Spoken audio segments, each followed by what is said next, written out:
Bueno, una vez más estamos aquí, es sábado, otra edición de Los Números Rojos y hoy es un sábado especial. ¿Por qué es un sábado especial? Es un sábado especial, buenas a todos los que nos están viendo, porque hemos decidido hacer un programa un poco más serio, un episodio que por aquello del contraste trate temas un poco más de peso y con otro tipo de enfoque, ¿no? Tenemos a un amigo personal de la casa, un amigo desde hace ya un par de años, muy buen amigo. Tenemos a Ariel Pérez Lazo, presente, hoy se lo dije bien, ¿no? Sí, sí. Y básicamente él fue profesor de filosofía en Cuba, fue profesor de filosofía aquí en Estados Unidos también y ahora es candidato a doctor en literatura hispánica.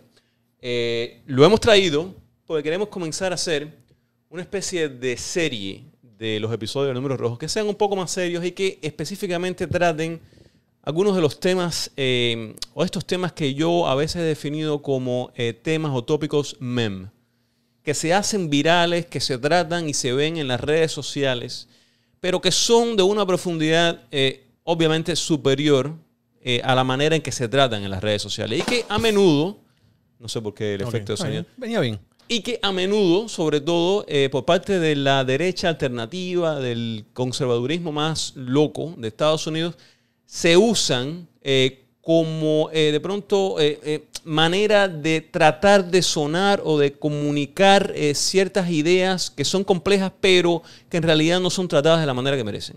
Entonces, hay diferentes temas de este tipo. Por ejemplo, yo tengo una lista. Está la cuestión de que si los demócratas son en realidad racistas porque estaban conectados con los orígenes del Ku Klux Klan. Eso es un tema muy popular en redes sociales. Estoy seguro que has escuchado tú ese enfoque. También la cuestión de que si el fascismo en realidad se trata de una manifestación de izquierda. Es otro de estos temas memes que son reflejos, una vez más, de gente que no sabe lo que está hablando, pero que piensa que si hacen alusión a alguna cuestión histórica específica van a sonar como más preparados o que tiene más sentido lo que están diciendo. También aquello famoso de los Estados Unidos no es una democracia en realidad, sino una república constitucional. Eso también se maneja. Pero bueno, en este caso queríamos hablar de... Péguense al micrófono. Sí. Queríamos hablar de esa bestia negra, bête noire, del conservadurismo norteamericano, sobre todo el más loco, de la derecha alternativa, que es el llamado marxismo cultural. O sea, un tema de ese paleoconservadurismo, como se le llama. Sí. Porque yo estaba leyendo un poco de su origen, del origen del tema, ¿no? O del término, quiero decir. Y está muy conectado con Pat Buchanan. Hay un artículo, o sea, porque también estuve revisando un poco de esto, pero parece que esto se deriva, o sea, es una idea que surge a partir del año 92, o sea, después de la Guerra del Golfo. Sí. Donde siempre había habido una corriente aislacionista en los Estados Unidos, como tú ya debes saber, pero que esto vuelve e incluso llega a tener una especie de ropaje bíblico, sí. Que es interesante. Eso después, si quieres, podemos hasta hablar un poco de eso. Bueno, los paleoconservadores se caracterizan por eso, la cuestión del aislamiento de Estados Unidos, ¿no? También la cosa de religiosidad. El temor a un gobierno global, a un gobierno mundial, pero bueno, ya eso se saldría. O sea, creo que lo que él está haciendo es haciendo una amalgama ahí de varias fuentes, o sea, de varias ideas. Pero bueno... pero el término ha cobrado una popularidad reciente. Sí, definitivamente desde que Trump está en el poder, sí. o desde que empezó como candidato, ha tenido la popularidad que me parece que nunca había tenido. O sea, para comenzar, básicamente, ¿cómo tú definirías, al menos en ese sentido popular y de acceso general, lo que la gente que usa el término entiende por marxismo cultural? Creo que hasta ahora lo que he visto, así a ese nivel de redes, ¿no? Para separarlo del artículo original de Buchanan, que no tengo aquí apuntes para hacer algo anotación, o sea... más claro. Sí, para afirmaciones precisas. A nivel de redes, a nivel de mentalidad popular, se asume una idea que después podemos desmontarla, ¿no? Que tiene que ver con Marcuse, de que ha venido, o sea, de que ha habido un reciclaje de la teoría marxista adaptada a las circunstancias de una sociedad de consumo, de una sociedad donde la clase obrera que se ha convertido en una especie de fantasma, porque esto es un país donde, sobre todo en este país donde no hay apenas sindicalización, donde el partido, lo más cercano a un partido socialista desde el año 1908 o 12, tendría que precisar, pero esa fue la época dorada del Partido Socialista en los Estados Unidos. Por razones obvias históricas globales, ¿no? Pero bueno. Ya ahí eso es meternos a hablar de historia de Estados Unidos, pero bueno, para concentrarme en el punto. Entonces, es la idea de que hay una, de que vuelve la idea revolucionaria del marxismo, la idea marxista de la revolución contra el capitalismo, pero ya no con el proletariado, sino con las minorías, sobre todo, aunque ahí entrarían también las mujeres. Las mujeres no son una minoría, pero bueno, por el concepto de minoría no en sentido numérico, sino en sentido de opresión, ¿no? Yo pienso que eso es lo que maneja, o sea, a nivel popular, o sea, ves blogs, ves publicaciones de personas que no estudiaron filosofía, todo es un conocimiento fragmentario, rudimentario, bastante empírico, y digamos que se sienten impresionadas por declaraciones como una, de eso me puedes hablar tú más porque has seguido más las noticias sobre esto, de un activista de Black Lives Matter que diga que yo soy una marxista entrenada. O sea, yo escucho eso, a mí eso me da risa. Pero bueno, pero evidentemente eso está llegando a un determinado público y que es lo que lo comentaba Gennady, nuestro amigo Gennady, que un grupo de adolescentes, aparentemente, esa es la explicación que salió en el Herald, yo creo en el periodismo que se hace allí, ¿no? Por lo menos a nivel de empírico. De otra es la interpretación de que unos muchachitos pusieron la hoz y el martillo en el intento de derribo o el intento de profanación. De una manera muy juvenil, ¿no? Exacto. Es muy superficial, donde obviamente no hay ningún tipo de trasfondo. En mi preuniversitario en Cuba aparecían suásticas en los baños y que yo vaya a pensar de que había un grupo neonazi ahí. O sea, de la Lisa, exacto. No. Exacto.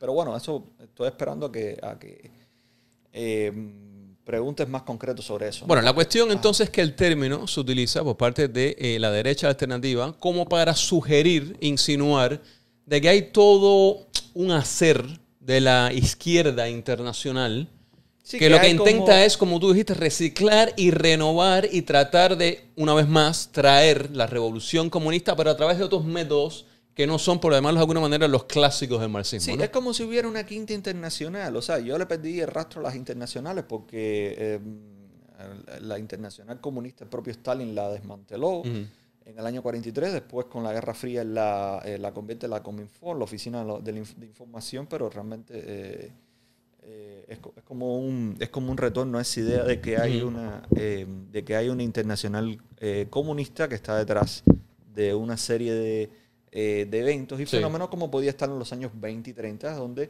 estuvo implicada en luchas que no tenían que ver, donde estaba implicada en luchas contra el colonialismo, quizás en la India, en Asia, en la propia América Latina, por esa idea de lo neocolonial.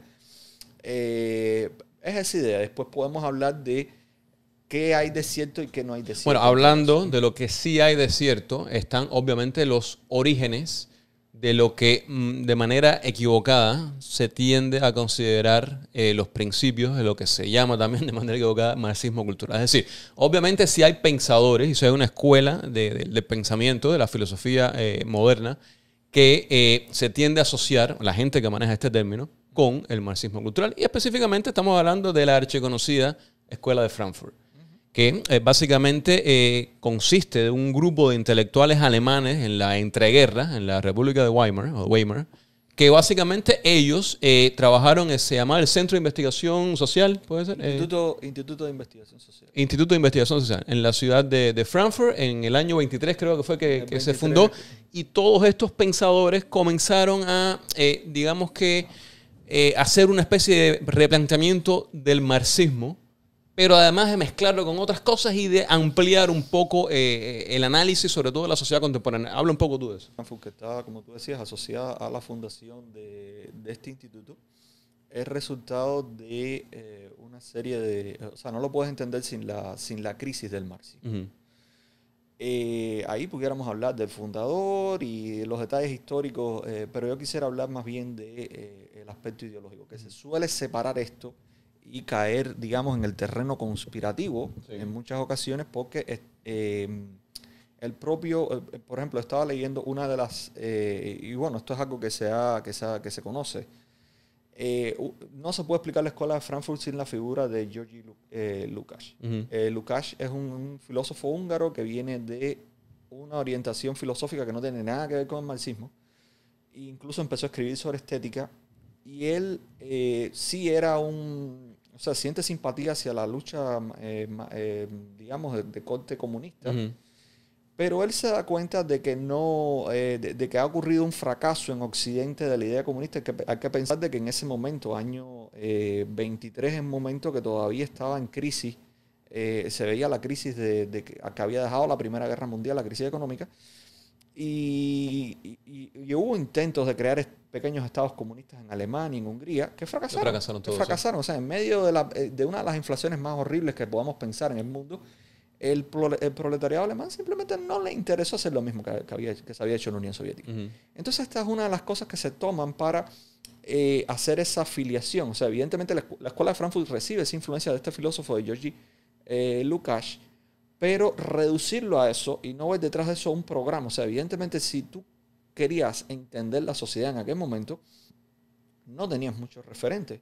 O sea, en ese momento estamos hablando de una época que es contemporánea con Max Weber y Max Scheler y algunos que otros pensadores dentro de la sociología y la filosofía. Y con Sigmund Freud, que a pesar de que pero es muy importante en todo esto, ¿no?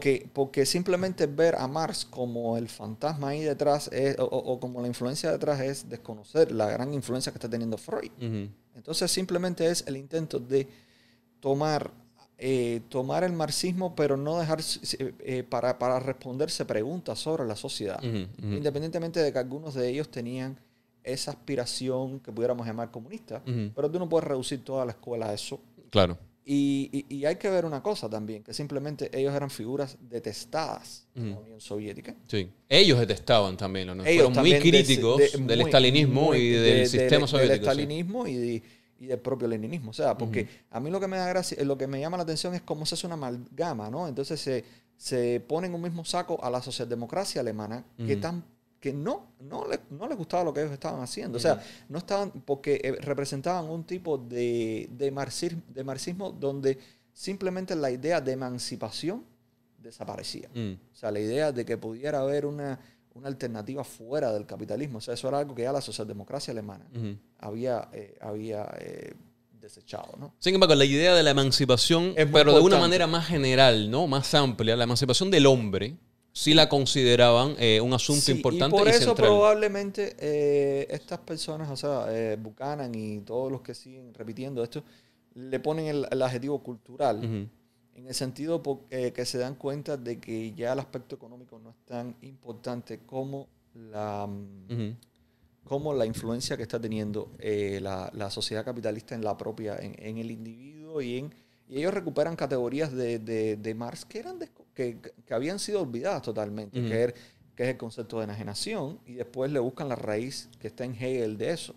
Podemos Vamos a hablar un poco de las ideas centrales más importantes de la Escuela de Frankfurt, de esa primera generación. Vamos a hablar de su fundador, de Horkheimer. Adorno, está también Marcuse. Sí, esos son los tres principales de la primera ola, básicamente. ¿No? Está Walter Benjamin, que era una figura... es más bien periférica, ¿no? Periférica, de alguna manera recibió pagos por artículos porque estuvieron mucho tiempo publicando en revistas hasta que ellos realmente no logran empezar a hacer sus escritos en forma de libro hasta el año 37. Antes de entrar en el trabajo específico de alguno de sus exponentes principales, en resumen, ¿cómo tú pudieras, digamos que reunir las ideas centrales? A mí me interesa mucho la Escuela de Frankfurt porque yo celebro el espíritu crítico que tiene, ¿no? El intento de conocer en el mundo en el que tú vives y de alguna manera desarticular estructuras que a veces están de una manera muy presente y definen nuestras vidas, pero tan sutilmente y tan de manera subyacente que no estamos conscientes de ellas, ¿no? Y la Escuela de Frankfurt, básicamente, y después otros pensadores, que vamos a hablar de ellos también, que se conectan con la Escuela de Frankfurt, pero ya en otros países inclusive, hacen eso, ¿no? Tienden a analizar qué fuerzas están en acción en la sociedad contemporánea y de alguna manera cómo eso provoca la alienación del ser humano, digamos que la irrealización, la falta de libertad y otras cosas que se manifiestan, ¿no? Entonces, tú, en resumen, ¿cómo pudieras enumerar, digamos, qué sé yo, 4 o 5 de las ideas centrales de la Escuela de Frankfurt en ese primer esfuerzo? Es un poco difícil porque ellos escribieron mucho, pero puedes ver, digamos, hay puntos en común o hay una línea en común que es, Sí. como tú decías, la crítica al capitalismo, pero viendo el capitalismo como un fenómeno más allá de lo económico, sino viéndolo como en su aspecto cultural, ¿no? Y por eso ahí estaba la idea de enajenación, que ellos recuperan de Marx, pero repito, no está solamente en Marx, está en los románticos, está en escritores ingleses como Ruskin. Lo que pasa es que en ellos tiene un carácter mucho más científico, científico en sentido de ciencia social, ¿no?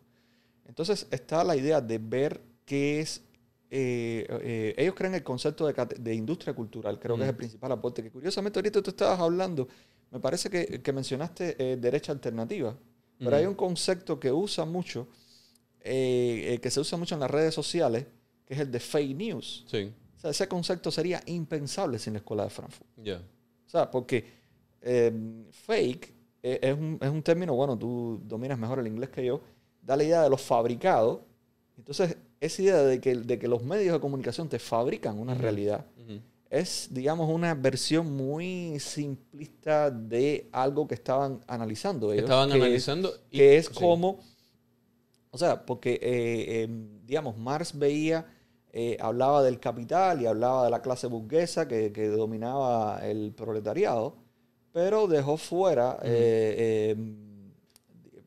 porque él veía la cultura como superestructura, y de cierta manera o de gran manera él no le daba tanta importancia a esto como estos pensadores que sí veían las formas en que en la sociedad contemporánea el hombre iba entrando a una especie de enajenación. Que sería interesante también decir que ellos dicen que esa enajenación va no solamente a lo que sería la clase proletaria, entre comillas, no, exacto, sí, sino muy importante, a la clase burguesa. Muy importante, sí. Porque, es agnóstico, o sea, en cuanto a clase. Ahora, ¿no? de buenas a primeras, yo me convierto en multimillonario y yo sigo estando tan alienado como estaba. Sigues estando sujeto a estas superestructuras que están afectando tu y entonces ver esto como que quieren destruir el capitalismo, en el sentido de que vamos a volver al colectivismo, vamos a caer en el colectivismo de una Cuba o de una Corea del Norte o de una Unión Soviética. Eso no es de lo que ellos estaban hablando. Y creo que te he comentado que el propio Adorno, por ejemplo, que era un hombre que escribió mucho sobre música, tenía una cultura enciclopédica sobre... Sí, porque es curioso que muchos de ellos también trataron temas que al parecer no están tan relacionados de manera directa. Pero ellos querían ver en el arte, o sea, eso es una de las ideas. O sea, hay una preocupación estética, sobre todo en Adorno, hay una preocupación más hacia los movimientos sociales, digamos en Marcuse. Hay una preocupación más hacia lo psicoanalítico, pero superando el psicoanálisis. En Erich Fromm, que es una figura que... Vamos a hablar un poco de Erich Fromm también, porque es interesantísimo. Sí. Es un hombre súper influyente incluso aquí en los Estados Unidos. Y la gente no se da cuenta. O sea, tú no puedes, para entender la psicología humanista, tienes que entender Déjame hacerte una pregunta, y me parece que esto va a ilustrar también de qué se trata la Escuela de Frankfurt, ¿no? Uno de los libros seminales y de los primeros que se escribió por parte de estos intelectuales fue Teoría Tradicional versus... la traducción en español que yo estudié, sí. Era estudiante en Cuba de filosofía cuando eso fue un semestre completo, uno de los 2 libros que hubo que estudiar de ellos, Teoría Crítica y Teoría Tradicional. La traducción es con I.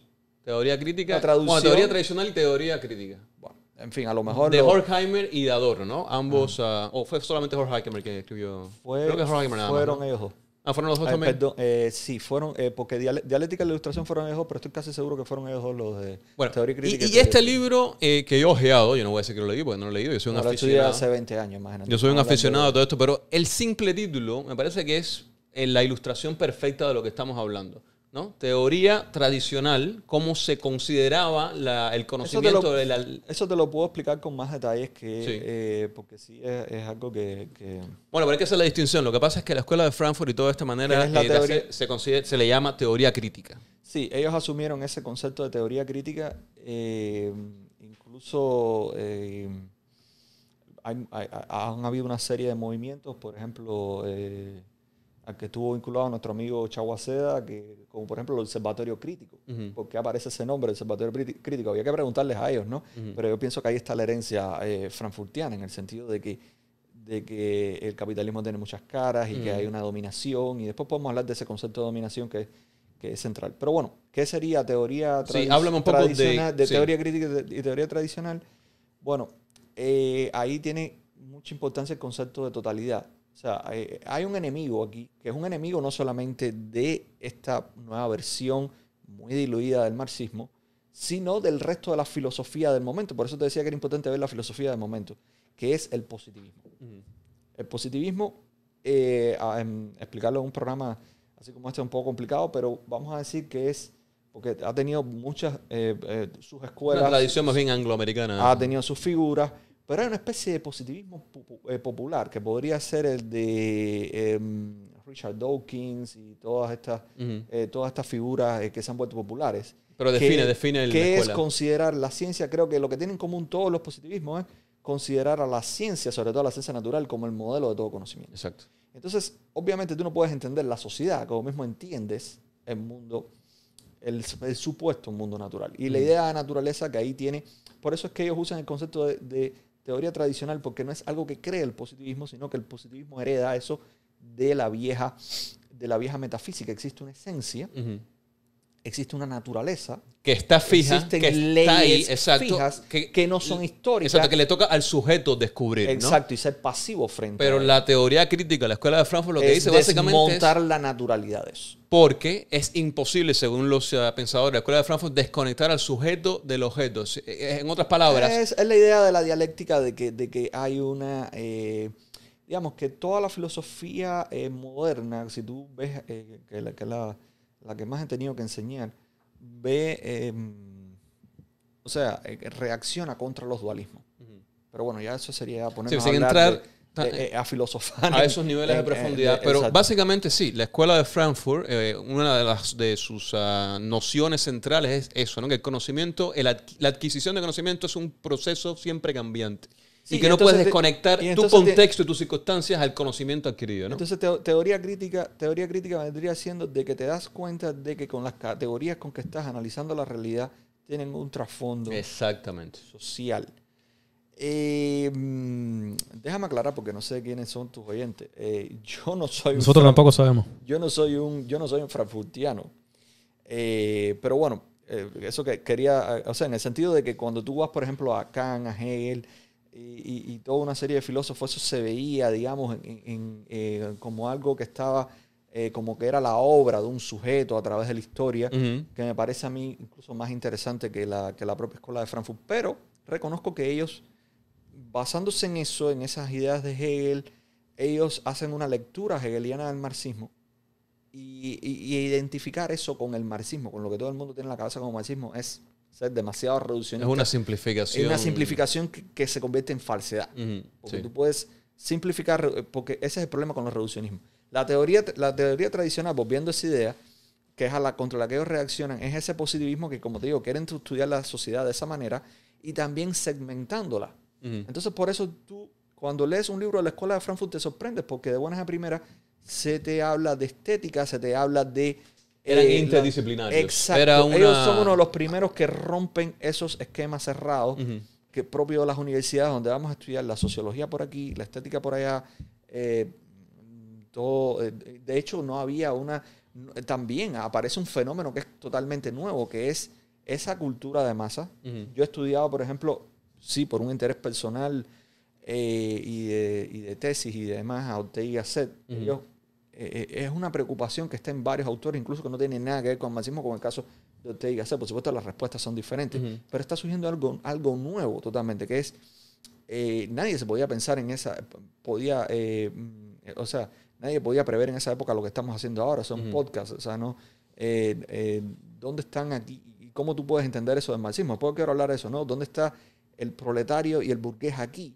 Cuando tú puedes comparar tus equipos y hacer tu propio estudio de televisión prácticamente. Claro. Entonces, básicamente, en cuanto a esa idea, se puede decir que la escuela de Frankfurt decía que no existía la imparcialidad de ninguna manera y que era inevitable que la ideología siempre estuviera de alguna manera coloreada por la historia, por lo que precedió, por montones de factores, y que es imposible poder hablar de una verdad de una teoría universal.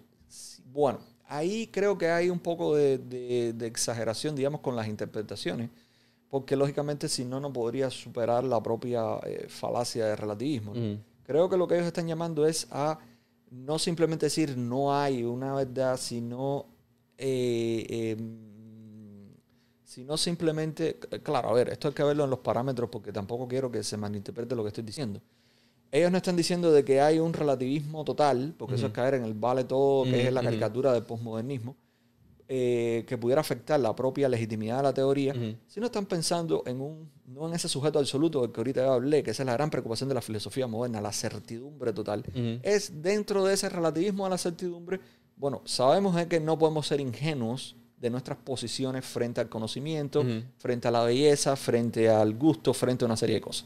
Vamos a ser críticos con nuestras posiciones y no tomarlas como como esos absolutos. Consciente estar consciente de lo que nos mueve y por qué nos movemos de esa manera y tratar de hacer... Y cómo llegamos a nuestras verdades. Fíjate que en el último manifiesto que salió aquí en los Estados Unidos, que fue una crítica contra la corrección política, puedes ver a figuras tanto de izquierda como de derecha, ¿no? Pero que están conscientes de eso, ¿no? O sea, si vamos a realmente... las figuras de izquierda que firmaron, ahora no recuerdo los nombres, pero creo que no sé si estaba Chomsky ahí también, simplemente están reconociendo, bueno, para tener una posición crítica, de acuerdo con la teoría crítica, simplemente tienes que darte cuenta de cuándo las posiciones izquierdas son autoritarias y son... sí, porque básicamente también criticaban, atacaban toda manera de totalitarismo, es decir, de izquierda y de derecha. Sí, por eso es que por eso a mí el nombre que más me gusta para ellos es marxismo occidental, en vez de marxismo cultural, porque ya se ha convertido, como tú dices, en una bestia negra. Una total bestia negra, y ves el marxismo cultural detrás de todo, ¿no? Déjame también tocar algo, un punto que habíamos ya mencionado ligeramente. El libro La dialéctica de la ilustración hace una crítica de lo que se llamaba, si no me equivoco, la razón como instrumento, ¿no? El concepto... Bueno, del concepto de razón, o sea, cómo la razón había derivado, volvemos al concepto de emancipación, de ser algo emancipatorio. Acuérdate que la ilustración, los ilustrados... Yo soy gran seguidor y tú eres un admirador de la ilustración. Ese periodo. Exactamente. Sí. Bueno, sí, realmente... pero entiendo también la crítica pero por ejemplo, gente un como genial Horkheimer. Filósofo como Kant, no lo puedes entender sin ilustración. Entonces, lógicamente, hay cosas, pensamos, ¿no? Tendemos a asociar los terrores de la Revolución Francesa, los 50.000, quizás más, muertos de la Revolución Francesa con Voltaire y los ilustrados. Sí. Bueno, eso es un ejemplo perfecto de lo que decía precisamente Horkheimer y Adorno, ¿no? En cuanto a la crítica de la ilustración. Cómo terminó la Revolución Francesa, esa abominación y esa degradación, de alguna manera, un ejemplo. Utilizan el fascismo también como ejemplo de cómo... Pero a mí me gusta, esto ya es mi posición, ver las mediaciones allí, porque entonces se ha convertido como una especie de moda, que me parece que es lo que lea Lukács. Curiosamente, su periodo stalinista, creo que lo stalinista está... en ambos bandos, tanto los que dicen inspirarse en la escuela de Frankfurt como los que dicen reaccionar contra ella, en querer construir genealogías, querer construir tradiciones en la cual tú acusas a Nietzsche de los campos de concentración o a Voltaire del terror de la Revolución Francesa.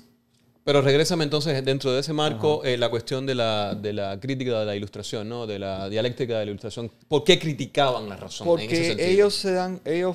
Y esto es algo compartido, ¿ok? Ellos no están haciendo, por eso que es el libro que incluso hasta Robert Scudron, gran filósofo conservador inglés contemporáneo, murió recientemente, que dice que su crítica podía ser aceptada prácticamente incluso por él mismo, en el sentido de que ese carácter emancipatorio de la razón, lo que te iba a explicar, los ilustrados, ellos eran deístas, ellos no eran ateos, casi todos eran deístas, pero ellos criticaban mucho a la religión porque ellos lo veían como una especie de conjunto de supersticiones y demás, y ellos querían emancipar al hombre y por supuesto de las cargas feudales, de la religión, de una serie de cosas. Entonces, lógicamente, todo eso termina en una gran frustración, porque lógicamente la Revolución Francesa quita quita el cristianismo y pone el culto a la razón. Y en nombre de la razón viene la guillotina, y es algo que más o menos se repite, o sea, se repite un poco, salvando las enormes distancias entre el siglo XVIII y el siglo XX, en Lenin. O sea, supuestamente iban a emancipar el proletariado, y el más afectado fue precisamente el proletariado ruso, que prácticamente desaparece. Tienen que crear su propio proletariado. O sea, básicamente se reemplaza sistemas ideológicos como el religioso, por ejemplo, a través de otra manera de religión, que es el fetichismo por la razón, ¿no? Es un fetichismo en el sentido de que tú... curiosamente, hay un libro de Ortega y Gasset que yo lo he estudiado a profundidad, que es El tema de nuestro tiempo, que está diciendo algo muy parecido a esto de la dialéctica de la ilustración, que es que ya no tenemos ese conservador, o sea, el revolucionario de comienzo del siglo XX jura por la democracia y el socialismo, o por la liberación de las clases oprimidas, como mismo el católico por la Virgen del Pilar. Entonces, eso es algo totalmente paradójico. O sea, si tú supuestamente eres el revolucionario, ¿cómo tú vas a estar repitiendo, o cómo tú vas a estarlo haciendo con el modo con esa manera absoluta, ¿no? Exacto. Entonces se pierde ese carácter crítico, que es el que ellos dicen que van a recuperar. Y entonces, lógicamente, ellos ven que esta ilustración o sea, que la ilustración, porque hay diferentes olas o se puede hablar de una segunda ilustración ya después con Hegel y demás, quiere destruir el mito, pero lo que hace es volver al mito, lo que nuevos mitos.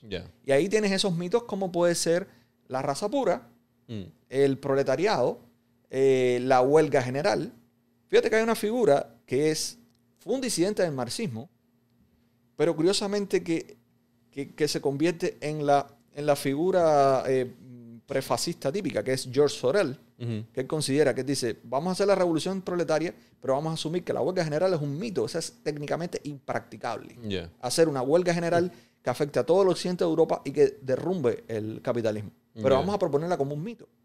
Y eso es lo que después pasa al fascismo. Aquí me estoy metiendo en otra... Eso te iba a decir, además, lo que estás diciendo, me parece que después vamos a mencionarlo también y tratarlo cuando hablemos de otros pensadores que vinieron después de la Escuela de Frankfurt, pero sobre todo franceses, por ejemplo, en el caso de Lyotard, el concepto de las metanarrativas, ¿no?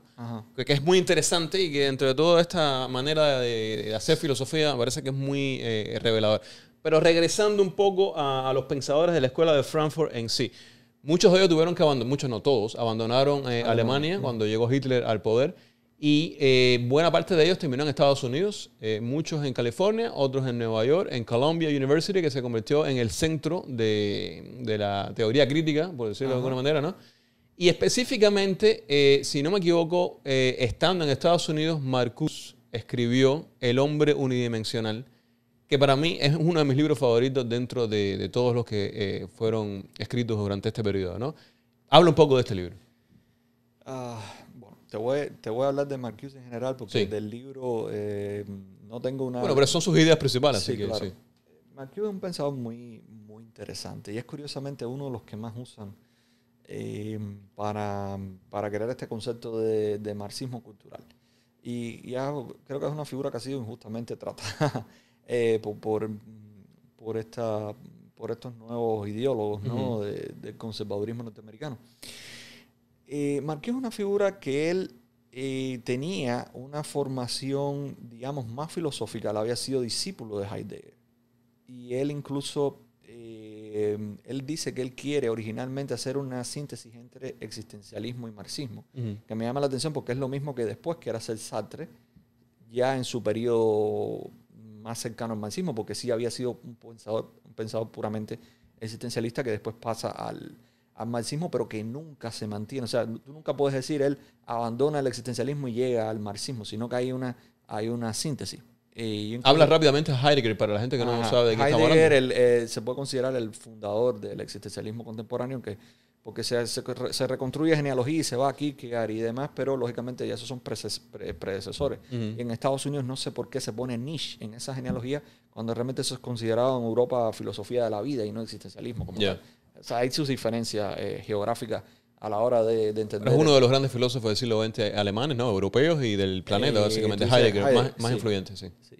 Ahora, ¿qué pasa con Marcuse? Él se da cuenta de que hay en el psicoanálisis un aspecto especulativo que va más allá de lo puramente clínico, como mismo quería Freud. Freud quería no solamente entender las neurosis o tratar las neurosis. Freud se concebía a sí mismo como un filósofo. O sea, no que él asumiera ese nombre, sino en el sentido de que él quería también desmontar, incluso crear una teoría de la sociedad. El concepto de superego se parece un poco a lo de la superestructura marxista, ¿no? Y Marcuse es uno de los primeros que se da cuenta. O sea, mucha gente habla de Paul Ricoeur y su famoso libro Freud y la filosofía, donde él habla de los filósofos de la sospecha y pone a Nietzsche, pone a Marx y pone a Freud. Y nadie asocia a Paul Ricoeur con el marxismo cultural. O sea, es algo... pero curiosamente eso lo está haciendo Marcuse desde ese libro que tú hablas, del hombre unidimensional. Porque él está viendo ese aspecto. Él considera de que hay un aspecto, o sea, que la cultura capitalista contemporánea es represiva. Después ahí y más adelante desarrolla un término que me gusta mucho, que es el de sublimación represiva, que me parece que se olvida demasiado. Date cuenta que en esta época se empieza a hacer muy popular el psicoanálisis, la idea de que estamos reprimidos y hay que liberarse. Entonces él quiere ver, bueno, se habla de una liberación por este lado, y el marxismo también habla de una liberación. ¿Qué tienen en común? Entonces él reacciona contra esos esos neofreudianos, donde está Jung, donde está Adler, estoy quizás olvidando nombres, y él dice que se ha perdido ese aspecto emancipatorio o liberador que había en el Freud original. Y por eso él escribe esa obra del hombre unidimensional. Que básicamente habla de la condición del hombre moderno contemporáneo en una sociedad occidental desarrollada capitalista. Las lecturas más frescas que tengo yo de él es de Revolución y Contrarrevolución, que es un libro que te puedo hablar. Pensé que íbamos a hablar más de eso que del hombre unidimensional, porque bueno, me estaba hablando de las ideas generales de Marcuse. Marcuse es una figura que se da cuenta de que el proletariado ya no le interesa no le interesa la revolución. Él cuenta que sobre todo se dio cuenta, lo había vivido en Alemania también, pero cuando vino a Estados Unidos se dio cuenta de que lo que se supone era la clase proletaria, los obreros, lo que quería era llegar a la burguesía y que lo estaban logrando. Exacto. Por los logros y los cambios y digamos que la mejora del capitalismo. Date cuenta que en ese momento ocurre la revolución del Fordismo, el famoso Fordismo, que Henry Ford empieza a pagar un salario que no ni en sueños, ¿no? Por la producción claro. Todos los cambios que él hizo en la industria. Y lógicamente él encuentra que hay una transformación del capitalismo que tiene también su correlato o su repercusión en las formas sociales. Él recupera mucho el concepto, como te decía, de enajenación o alienación. Y entonces él entiende que la clase obrera ya pertenece orgánicamente al capitalismo y que entonces hay que entender hay que entender este conflicto entre capital y trabajo o entre clase obrera, entre proletarios y burgueses en un sentido más general, en el sentido de que por una parte la clase obrera se está integrando a la sociedad capitalista, pero se está proletarizando todo un grupo de personas que nunca antes los habían sido. O sea, es como que decir lo que había hasta ahora no era realmente el capitalismo como lo había visto Marx. Es algo curioso, ¿no? Porque siempre se ve como que Marx vio el capitalismo crudo y ya después se fue reformando. Él lo veía un poco diferente, o sea, lo veía en sentido contrario, de que todavía en tiempos de Marx, incluso después, ya en tiempos de Lenin, todavía no había ocurrido porque acuérdate que Marx parte de un punto de que va a haber una proletarización de la sociedad donde casi todo el mundo es proletario y hay una minoría ínfima capitalista, ¿no? Que sucedió lo contrario en realidad. Bueno, por eso es que él reacciona contra eso y crea esta teoría, en el sentido de que, por ejemplo, un periodista no sería considerado por Marx un proletario. Pero para él sí. Pero eso es lo que podemos criticar después, porque él está basándose ya en uno de sus últimos libros, de los años 60, en el hecho de que tú no seas dueño de tus medios de producción. Eso ya determina el hecho de que tú seas proletario. Pero no solamente eso, también es el hecho de que tu trabajo se empieza a estandarizar, se empieza a fraccionar y se empieza a convertir en una mercancía. Sí, inclusive la misma mercantilización del individuo. Y aquí viene la relación, porque curiosamente ese conservadurismo en los Estados Unidos usa el concepto. Cuando tú hablas de fake news, tú estás hablando de una noticia fabricada Pero ¿qué tú quieres decir fabricada? De que ya hay toda una industria detrás que la fabrica. Entonces, el periodista, o sea, yo veo que van para allá y dicen, esto es fake news. Y van para allá a formarle un escándalo a Jorge Ramos o a que sea, Ernesto Morales, por decir una persona, ¿no? Sí. Pero en esta teoría, el periodista es simplemente una pieza del engranaje. Es una pieza del engranaje porque hay el capital necesita proletarizar a un grupo creciente de personas. Y ellos dicen que son estas personas.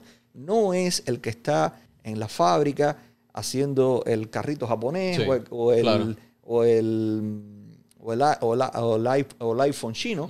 El iPhone, el norteamericano de fábrica china, no es esa la clase que está sintiendo esa emancipación, porque es como que la clase obrera se había integrado ya el sistema, y todavía, por ejemplo, en el sector artístico, donde, por ejemplo, tú tienes el cine. ¿Qué cosa es el cine? ¿Es arte en el sentido tradicional? No.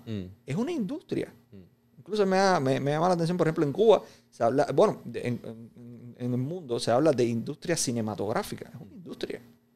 Entonces tú puedes tener un guionista, puedes tener un buen fotógrafo o lo que sea, pero al final están todos los elementos que los trabajó mucho Lukács, que es la especialización y el hecho de que no tú llegas a estar llega un momento que tiende a especializarse tanto que no te reconoces en el producto. Yeah. O sea, nadie ve, y esto es algo que ha influido tanto en la sociología también, que hasta los sociólogos lo han tenido que asumir. No estoy hablando de la sociología norteamericana, ¿okay? Estoy hablando de la europea. En el sentido de que yo nunca he visto a alguien que trabaje en la Nissan o en cualquier industria automotriz que vea un Nissan y diga, eso lo hizo mi fábrica. Yeah.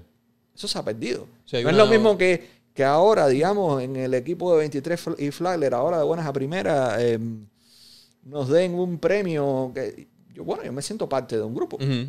Pero es que eso no ocurre ahí, y eso es lo que le está mostrando, de que hay una enajenación. Déjame preguntarte desde el punto de vista de un aficionado como yo soy, más allá de los orígenes que sí tienen que ver obviamente con nuevas comprensiones del marxismo y su adaptación a los nuevos tiempos y a las décadas posteriores, ¿no? Pero en el caso particular de Marcuse y el hombre unidimensional, me parece que trata de temas que son de una gran vigencia en el mundo en el que vivimos, ¿no? La cuestión, como estabas diciendo, la enajenación de este sentimiento de aislamiento, falta de propósito, y cómo la industria de la publicidad particularmente ayuda a que se haga perpetuo este mecanismo del consumismo sin fin y de la necesidad, y vamos a hablar de Erich Fromm también, de la necesidad de generar riqueza como manera de sentir que eso le da algo de sentido a nuestras vidas, ¿no? Eso se ve más en Erich Fromm, sobre todo con el famoso libro de Tener o Ser. Vamos a hablar un poco de eso.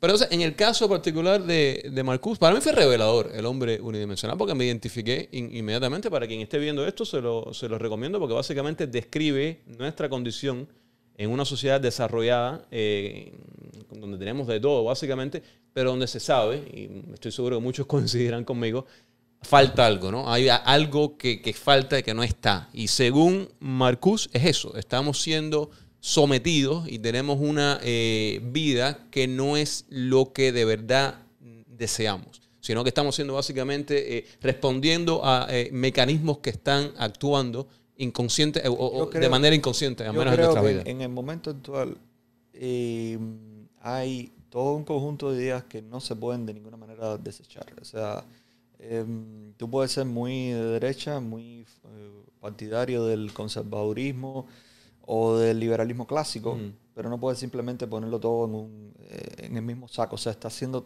totalmente... no sabes en qué mundo estás viviendo. Y ya te digo, yo no soy marxista, mi formación filosófica, mi preferencia filosófica es diferente, pero tú lees a Erich Fromm y tú te das cuenta de que la fuente, que ahí hay una síntesis, o en Marcuse, que no la puedes reducir al marxismo. Claro. Incluso toman ideas de Marx y... Creo que la gran diferencia, mira, te voy a poner un ejemplo que me vino a la mente. Jaime Bailey, por ejemplo, él escribía, a veces yo leo sus crónicas en el diario Las Américas, él hablaba de la experiencia de ir a Disney y vio como lo enajenante, ¿no? O sea, porque es la masa, todo el mundo quiere ir a Disney. Hay un patrón de que si no llevas al niño a Disney, no eres un buen padre. Exacto. Sí. Entonces, esa es la influencia, obviamente, de la industria cultural. Y ellos hablaron del amusement, o sea, de cómo ya te crean el parque de diversiones. O sea, no estoy diciendo a la gente que no vaya a Disney, pero es de que la época en que estamos crea esos rituales Sí. y ya, y todo. Es como, creo que ustedes hablaban, de ese tema, hablando de los baby showers y toda una serie de cosas, cómo te van creando las necesidades. Sí, o sea, sí. Ahí ya después viene la división entre orientaciones de izquierda o más conservadoras. Que es hasta secundario, ¿no? Es secundario, Sí, exacto. sí. Porque una cosa es que tú analices cómo están sucediendo las cosas. Y otra cosa es que tú digas cuál es la solución del problema. Sí. ¿Okay? Y entonces es lo que sucede con esto. O sea, ¿por qué en la sociedad contemporánea ya se están fijando toda una serie de patrones? Disney, el iPhone, baby shower, y un montón de cosas. es hora de casarse, es hora de tener Bueno, niños. ya ahí tenemos nuestra discrepancia absoluta, ¿no? Bueno. Pero bueno, porque eso lógicamente viene de la premodernidad. Háblame un incluso. poco de Eric Fromm, porque me parece que Eric Fromm viene muy... ahora mismo es pertinente lo que estamos diciendo. Eric Fromm tiene un libro que también yo acabo de recibir hace un par de semanas y estaba leyendo y me parece fascinante. Tener y ser o tener, algo así.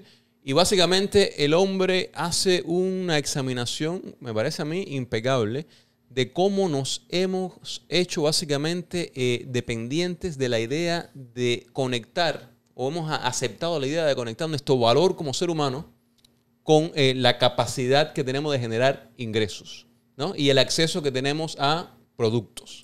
Porque él lo que dice en otra obra, que me parece que es una obra muy maltratada, o sea, muy subvalorada, que es El arte de amar.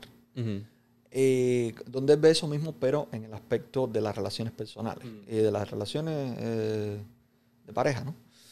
Y entonces él lo que plantea es que hay una dinámica en el capitalismo que lleva, porque hablamos del capitalismo y cuando nos pueden oír digan, estos son una partida para nada, son parte de socialistas o de comunistas. No. Simplemente Ambos... en el sistema en el que estamos viviendo y en el que estamos viviendo, en que está viviendo la humanidad desde hace por lo menos 5 siglos, bueno, con matices, no, podemos decir que el capitalismo ha pasado una serie de transformaciones, pero vamos a decir por lo menos de los últimos, vamos a decir los últimos 100 años, después de la Primera Guerra Mundial, ahí aparece un tipo de capitalismo que yo soy partidario de la ruptura, quiero decir, a la hora de interpretarlo, yo pienso que el capitalismo del siglo XX y lo que va del XXI es bien diferente al capitalismo del siglo XIX. Sí, claro. Pero incluso vamos a decir que de los últimos 200 años es ese. Entonces, no podemos hablar de otro sistema, porque incluso el famoso socialismo real... Ni pensamos que otro sistema es mejor en realidad. El famoso socialismo real es una aberración dentro del sistema, ¿no? Es como simplemente yo trato de hacer otra cosa, pero basándome en algunas formas de reproducción social, vamos a usar esa palabra, del capitalismo. Y las voy a manipular, etcétera. Entonces, ¿qué te decía? Él plantea de que el capitalismo genera una dinámica en la cual hace falta tornar en mercancía toda una serie de cosas. Y ya el espacio, ya en el siglo XIX era simplemente la fábrica, después fue la agricultura. El propio Marx, que era lo que te iba a decir ahorita, lo que nos fuimos del tema, el propio Marx no creía que el intelectual pudiera proletarizarse, porque él decía que el intelectual vivía de la plusvalía. Pero el problema es que ahora tienes todo un conjunto de periodistas, de oficinistas, empiezan a decir profesiones, profesores. O sea, una cosa como una huelga de profesores era algo impensable en el siglo XIX. Claro. Y incluso ahora hay huelga de futbolistas.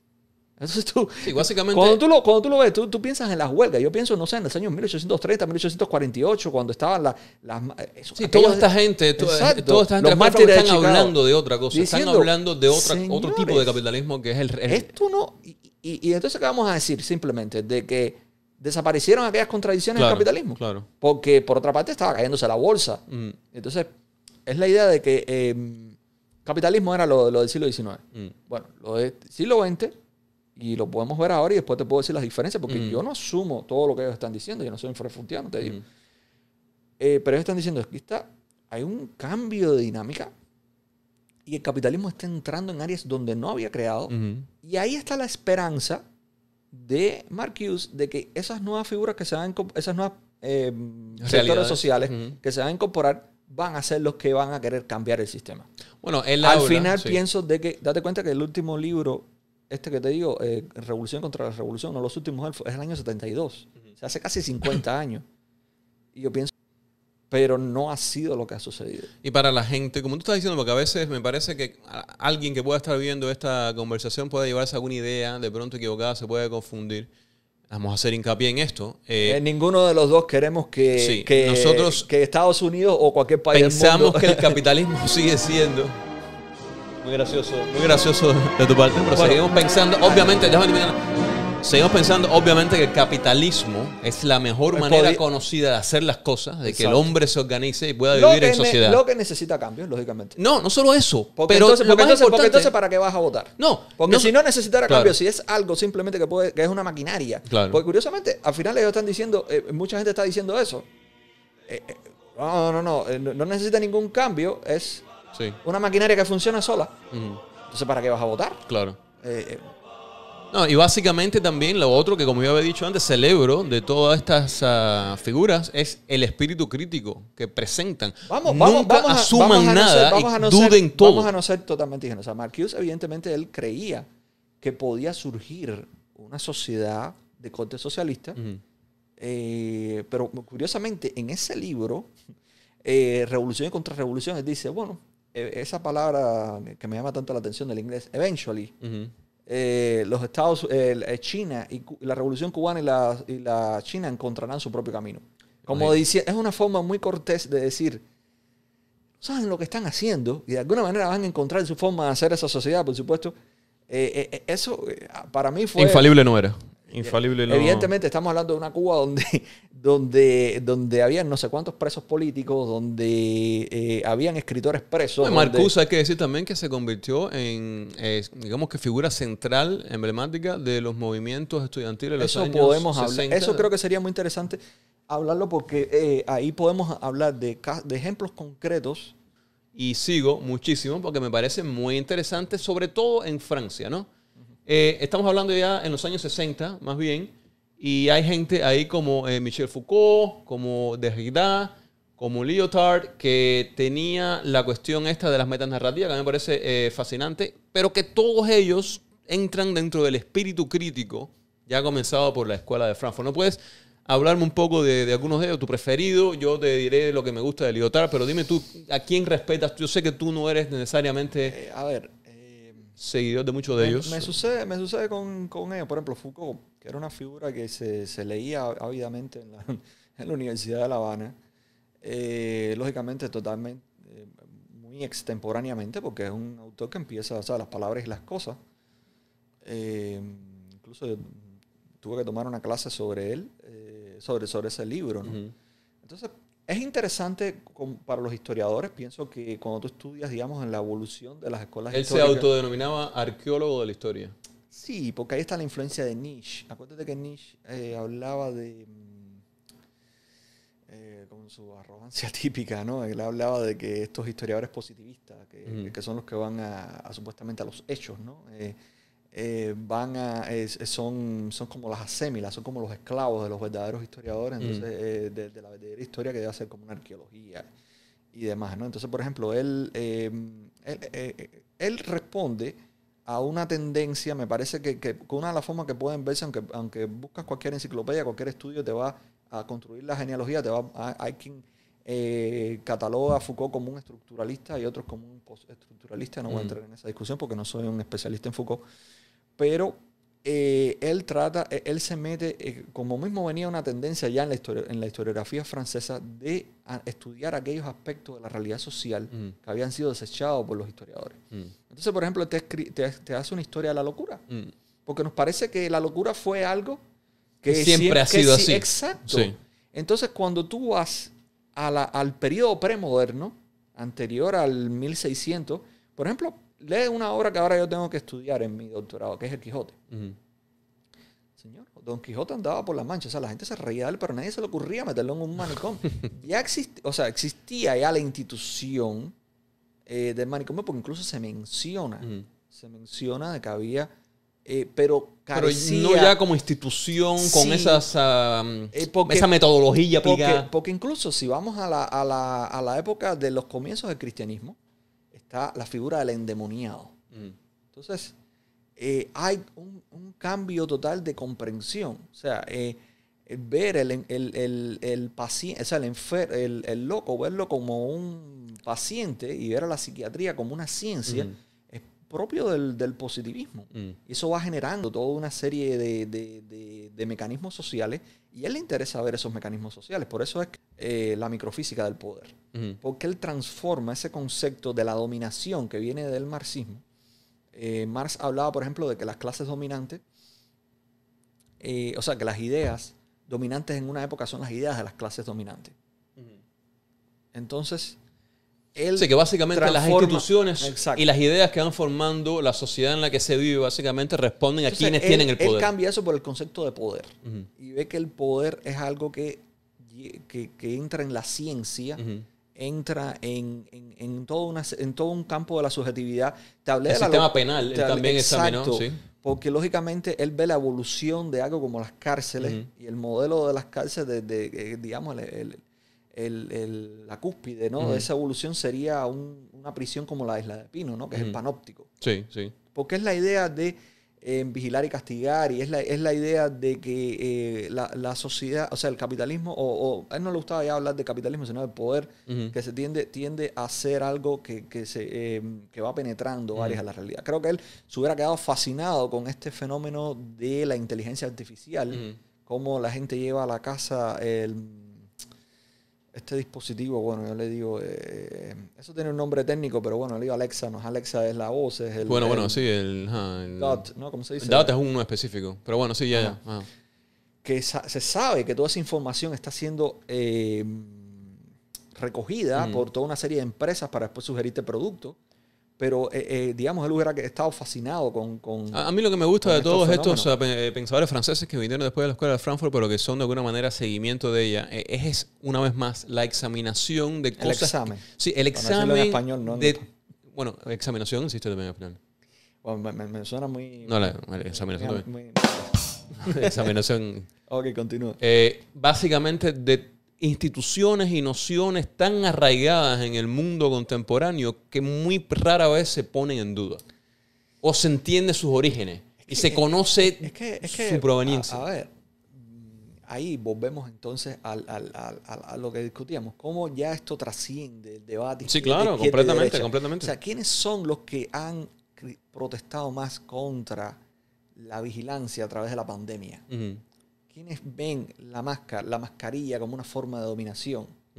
¿Quiénes ven las cuarentenas como una forma de dominación? Entonces, si tú ves eso como una forma de dominación, entonces, ¿cuál es tu problema con Foucault? Sí, sí.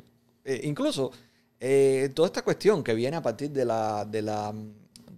atentado del 11 de septiembre, las escuchas, las autorizaciones para hacer escuchas, que sabemos que eso es una violación de la Constitución, ¿no? Que se hablaba del secreto, de la correspondencia y demás. Y es prácticamente lo mismo. O sea, en esa época, en el siglo XVIII, no existían los teléfonos, pero lógicamente es una violación de la privacidad.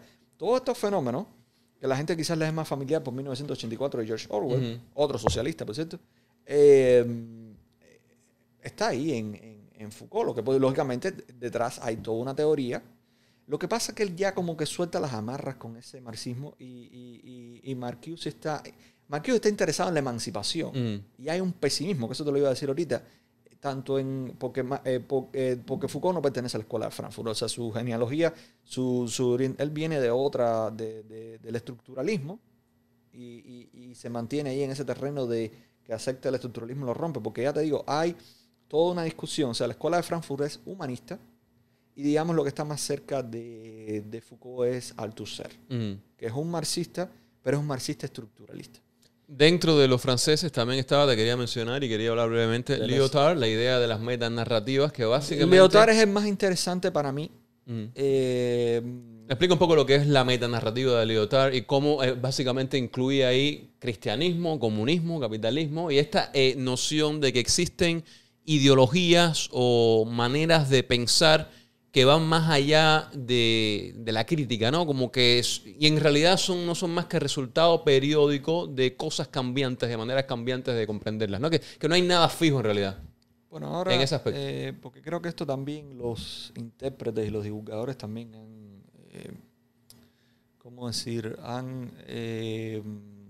llevado, o sea, han metido dentro del mismo saco a otras tendencias, ¿no? Pero Lyotard en este libro, La condición posmoderna, que es donde él, digamos, aunque fue un informe para la Universidad de Quebec, si mal no recuerdo, en el año 79,